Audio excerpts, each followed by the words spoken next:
Pertanyaannya, poinnya adalah jika kita membicarakan keburukan saudara kita dengan tujuan kita berharap kepada orang yang kita curhati untuk menasehati kepada orang yang berbuat buruk itu, apakah boleh?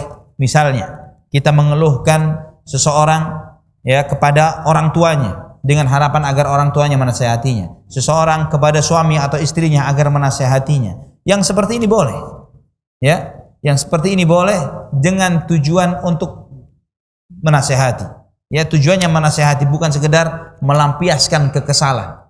Ya, kalau tujuannya hanya melampiaskan kekesalan tidak boleh. Jadi Al-Imam An-Nawawi rahimahullah di dalam Riyadhus Shalihin, beliau menyebutkan, setelah menyebutkan tentang bab tentang haramnya ghibah, beliau menyebutkan satu bab namanya, judulnya bab ma yubahu minal ghibah. Bab ghibah atau menggunjing yang dibolehkan. Misalnya, seseorang yang lapor polisi akan kezaliman yang yang menimpa dirinya. Yang menceritakan keburukan orang lain di hadapan Pak Polisi. Boleh tidak? Boleh.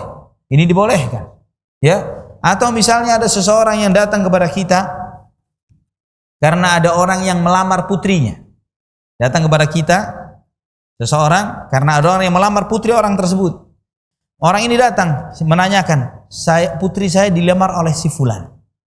Menurut Anda bagaimana tentang si fulan? Dan kita tahu tentang si fulan itu baik buruknya. Baiknya kita tahu, buruknya kita tahu. Haram hukumnya kita menyembunyikan buruknya. Haram hukumnya kita menyembunyikan buruknya orang tersebut. Harus kita ceritakan.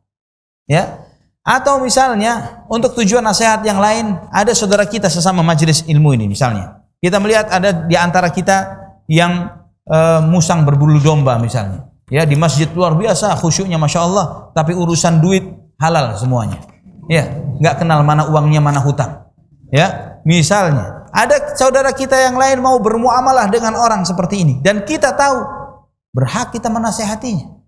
Hati-hati fulan, saya pernah bermuamalah dengan dia seperti ini nasibnya. Ya, semoga tidak berulang. Saya tidak melarang tapi perbaiki. Ya, Anda tahu saya mengalami dan bukan hanya saya pribadi, si fulan misalnya, apalagi banyak korbannya. Ya, jangan sampai kalau sudah sampai kena ustadznya baru diomongkan. Ya, naudzubillah.